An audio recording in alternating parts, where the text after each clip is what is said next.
And so today we are going into the top 3 biggest things that break open relationships, or the OR. Assuming that you have the ground rules as far as how you guys are going to interact with others, what constitute basically a breach of trust. Assuming that we've gotten that basic communication out of the way, I will start by saying I actually feel that most of the people who attempt to go into open relationships, either one, themselves are not ready for it, or two, end up getting into an open relationship with someone who's not actually ready for it. I think it's like starting a business, man. For it to actually work, it takes for you to have certain traits already down and a certain amount of self-discipline, and for you to actually do it successful. And I think that that's something that a lot of people don't think. They'll oftentimes approach it looking solely for the benefits, like, oh, I want to start this business because I want the freedom, the time, or oh, I want to get into this open relationship because I can sleep with whoever and it's going to be so much fun. And I think that that's actually an immature way to approach it, because that's not how the reality goes. I know for many, it seems to have this destructive effect. It's just more of an accelerant. If you guys don't have your stuff together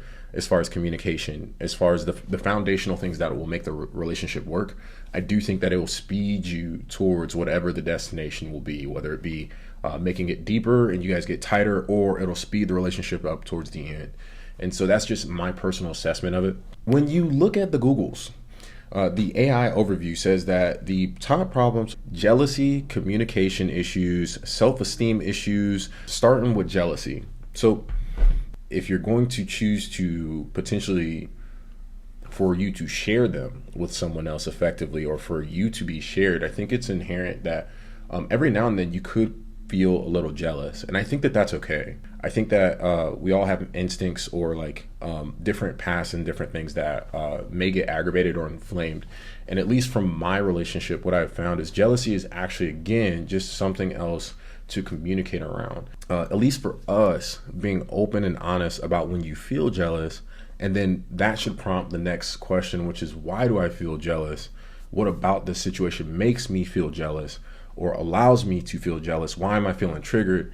That should be the next thing. Jealousy for me usually has a source of, I feel like you're trying to hide something. Something doesn't make sense. Definitely talk about that, because there's no need for secrecy or anything like that. I think that that's what I would probably consider like a logical jealous. I think the emotional jealous, as far as like, he's mine, you're using something that's mine. I think that that should be explored, man, and really find out where that's coming from, why that's there. And if that is the case, and this is just me, I think that people who have challenges with jealousy, I would strongly consider, and this is just my opinion, like closing the relationship. It's actually something that we have talked about often, at least for our relationship, because towards the beginning of our relationship, one of us was actually really had challenges with it, like actual challenges. And so at least this is just my opinion, is like, if that is what you're finding, is that you're feeling irrationally, emotionally jealous, and no matter what the other person does, you will always feel that, I think that it's better just to close it, if the other person is open to that. And self-esteem.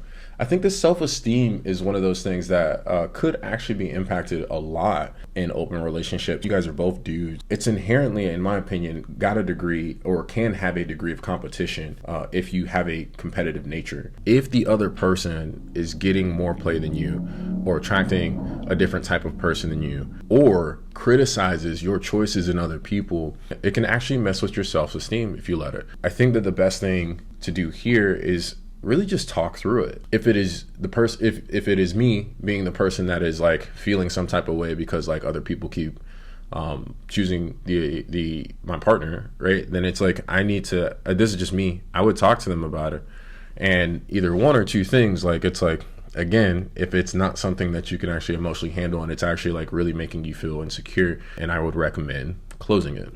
Last thing that I want to go into today is actually communication. If you notice, the solution for number 1 and number 2 is communicating. It all comes down to how you communicate on whether this is going to be able to work or not, on whether any relationship is going to work or not. In my opinion, I think there's a lot of studies that say how you guys disagree is going to actually determine how long you guys can actually stay together, or in moments of conflict. Because I know that, like, it's like, at least for me, my end goal is to keep this together. So no matter what happens, no matter how crazy, no matter how I feel about it, may this drive us to communication so that we can actually get some resolution around this. And I'm going to play my part to make it as peaceful as possible, so that the outcome is a stronger, healthier relationship, more resilient. And so, because because the more things that you can actually make it through, or the more points of things that you can communicate around, as a byproduct, you have a more stable, stronger relationship than people who don't communicate about things.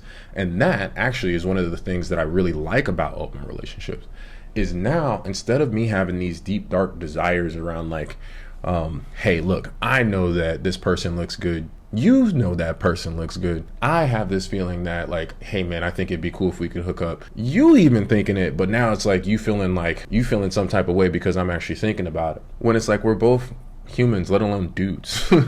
And so, and some people, again, are more, I get it. Some people are like prefer the close relationship, and that's great. This is something that I'm finding. It gives us more to communicate around. What would normally be like this, like anytime we're texting somebody and it's like, it becomes like flirty and the other person would be wondering like, what the hell is going on? Hey, you smiling a little bit too hard. Or like, hey, look, why are you texting somebody while we watching TV? Or like, you know what I mean? Like, hey, you said you went out with your friends, and like, I mean, I'm just saying like, it's a little weird. Instead of those things happening, it turns into like stuff that we can communicate around. Okay, how was it when you were doing X, Y, Z and the third? Hey, did you take pictures? We can make jokes about it, let alone if you live a life where you travel or that you guys are separated from time to time.